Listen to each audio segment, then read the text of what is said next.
Pharmacist eyes they see shege for Bodo Yibo, easy. And I felt like it was going to be a lot easier. You just go there, you can just walk into any pharmacy to tell them that I'm an overseas pharmacist. So like, yes, I spent 5 years in pharmacies at the University of Ibadan. Actually, it's not that easy. So the only easiest route for you to be recognized when you get to UK is to just go and do your OSPAP JJ. But personally, I still believe that you need an experience. You need to work closely with the pharmacist to gain experience, enough experience before you venture into OSPAP. Because I know what stories that touch say you fail, you wasted over £14,000 on school fees. Don't go and waste money. Oh my do me go pay me. Hello, my lovely people. You're welcome back to this channel. I know that Nigerian pharmacists are suffering, but what I never knew was that even after leaving Nigeria, you can go outside the country and start suffering again. Because honestly, this is not funny any longer.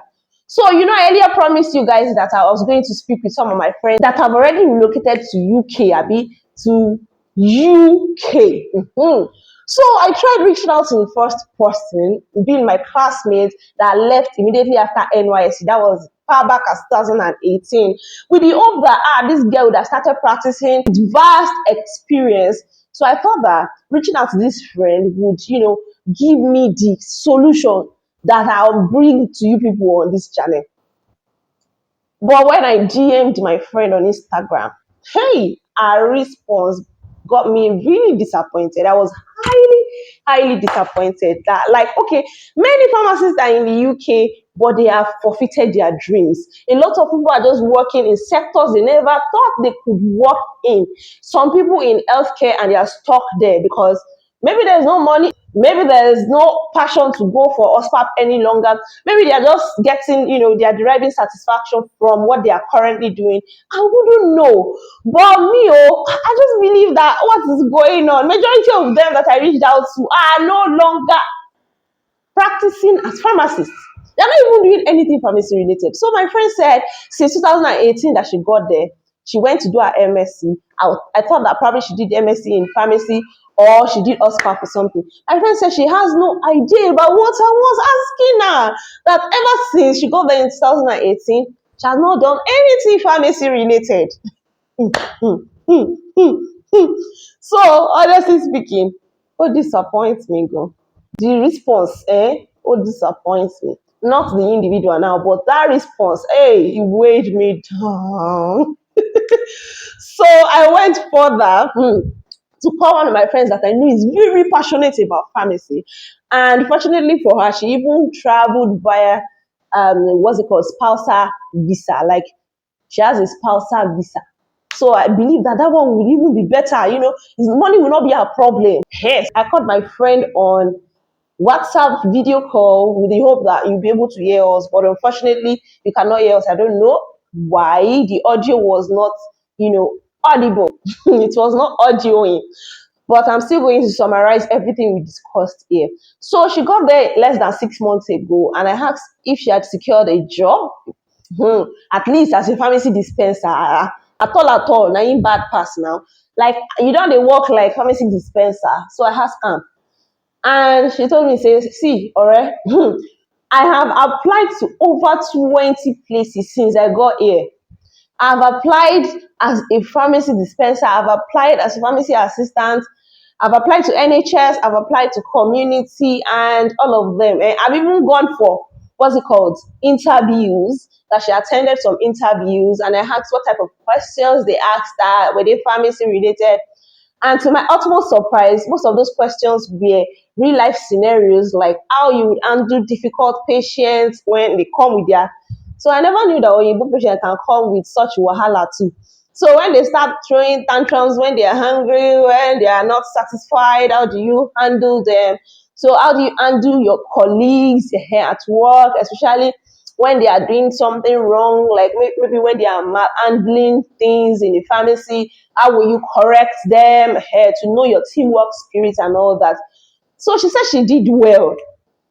In fact, one of those people, after the interview, called her separately to a room and called her by your name. How many times did I call you? You know how those Yoruba mothers will call your name, Bimbo, Bimbo, Bimbo, you know that kind of thing. Told her that, see, you perform excellently well in your interview. But the reason why we cannot employ you, many employers will not tell you, is because you don't have any UK work experience. And meanwhile, my friend had been getting reasons like we don't need more hands, we have enough hands, we don't need more people. She even tried to volunteer, like say, you people, just let me start coming. You know, in Nigeria now, as an intern pharmacist, or maybe you're waiting your internship, you can just walk to any community pharmacy to say, please, can I?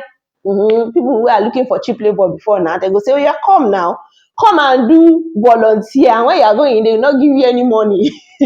But some good people, they will still give you money despite the fact that you have come to volunteer.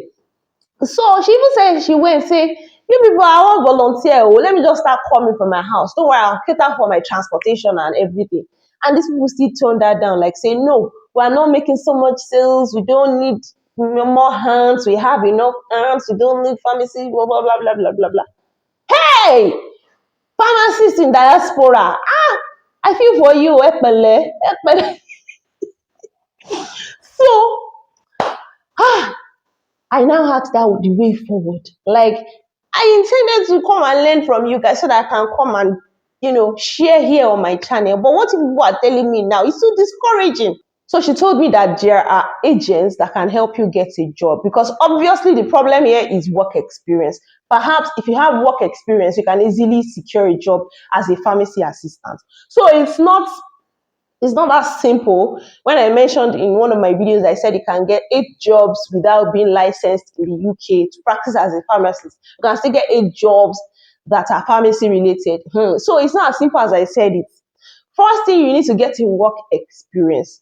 So if you're finding it difficult to work over there, you can contact some agents that will help you get a job. Then you work there for like say 2 months, 3 months, 6 months, and then you can review your CV.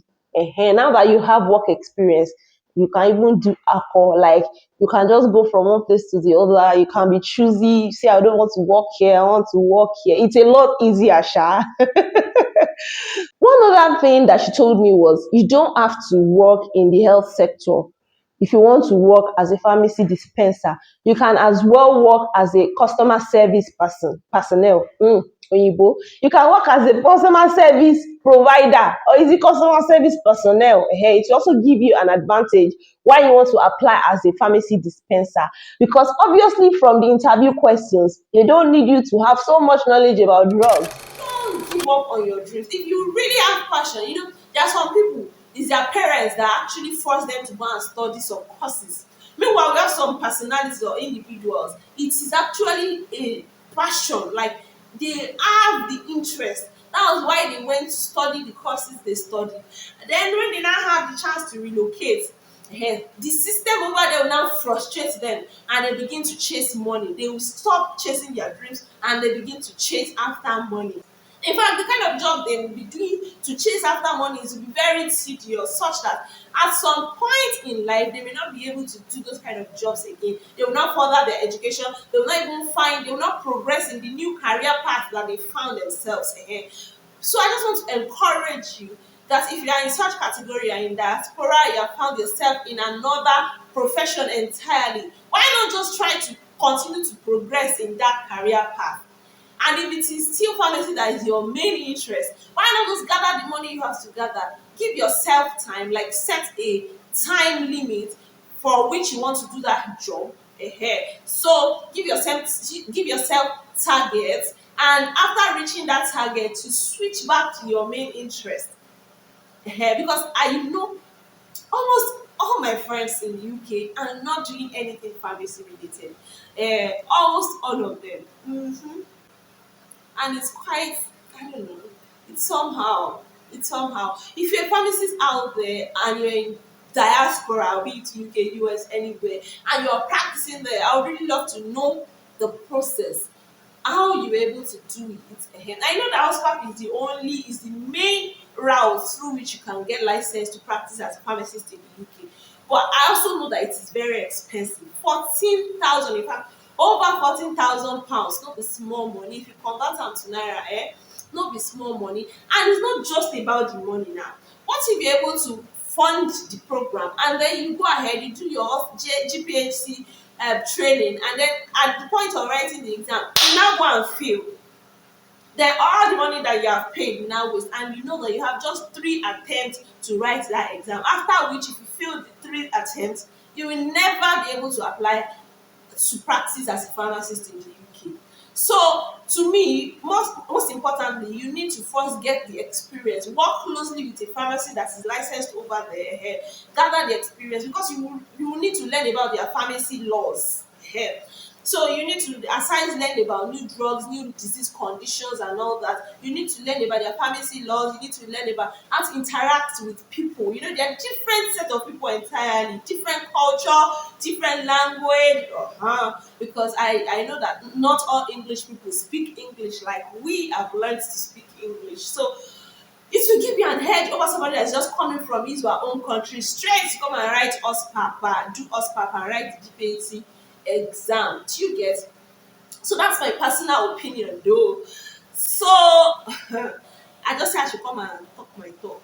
I don't talk enough. So I think this is okay for today. If you are yet to subscribe to my channel, please don't go without smashing your subscribe button and turn on notifications. I'll see you in my next video. Bye bye. Love you. I told you I'm not here to mess around, and you've been acting